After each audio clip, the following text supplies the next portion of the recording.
What's going on, everyone? So this is going to be our first video of the price checking and logging mild Yu-Gi-Oh card series. As you guys can see here, we have all of the day 1 through 7 deck boxes displayed. We're going to open each one up and we're going to skim through the valuable cards that we pulled that were over $1.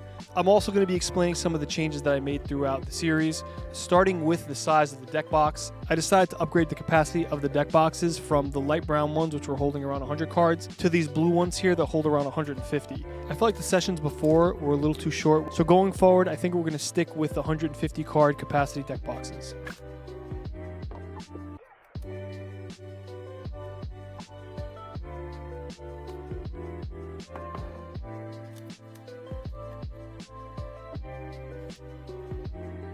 Another major change that occurred was behind the scenes to my card scanner app that I'm currently coding. Besides the little tweaks that I've been doing here and there to make the experience easier and to make the visuals more appealing, I did make a major change to the back end of the app. I essentially changed the way the app is pulling the card price data. Originally, we were using YugiohProDeck.com's API to pull the card data from Yu-Gi-Oh, but I had a few issues with that. One, the way I originally had the app running was I had a webcam that was scanning the set number, and then it was sending the set number to Yugioh Pro Deck's API, and then we were getting data back for the prices. But there were some cards that were giving me prices that I didn't have complete confidence in, so when I went to TCG Player to check the prices, I noticed that some of the cards were off.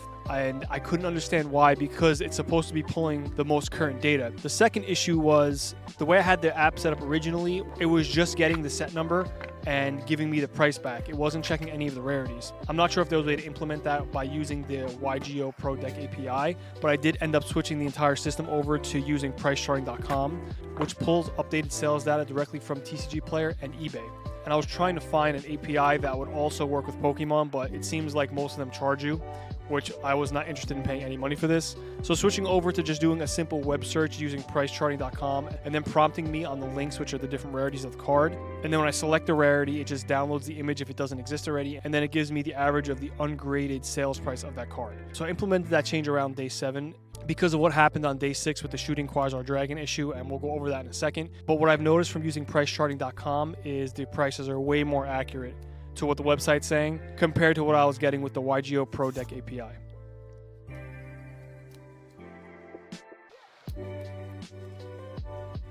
I did end up going back and double checking some of the cards in earlier days to see how off they were with PriceCharting.com's prices, and most of them weren't, so that was good, but I did end up updating a few of them.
So on day 6, my app made an error and it accidentally scanned in a shooting Riser Dragon instead of the shooting Quasar Dragon that we had. I didn't catch the mistake because the preview image of shooting Riser Dragon looked very similar to that of shooting Quasar Dragon.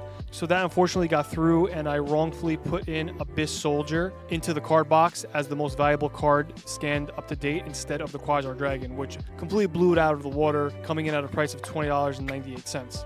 But going forward with these new app improvements I've made, it's going to be a lot harder to scan in the wrong card because it usually prompts for the rarity and it gives the card name. So if a different card did accidentally show up, I'd be able to tell immediately.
So the hypothetical full card value of all 7 days ended up being $238.43, with a total of 814 cards scanned in, with our most expensive card being the shooting Quasar Dragon, scanned in at $20.98. In second place is Abyss Soldier, scanned in at $8.17. In third place, we have 2 Consecrated Light cards, scanned in at $4.52 each. And then in fourth place, we have 2 Blue Eyes Shining Dragons, scanned in at $4.25 each. If you guys enjoyed this video, please hit like, and if you guys have any questions about this process or the series in general, leave a comment below, and I'll do my best to answer it. And with that, I'll see you guys in the next video.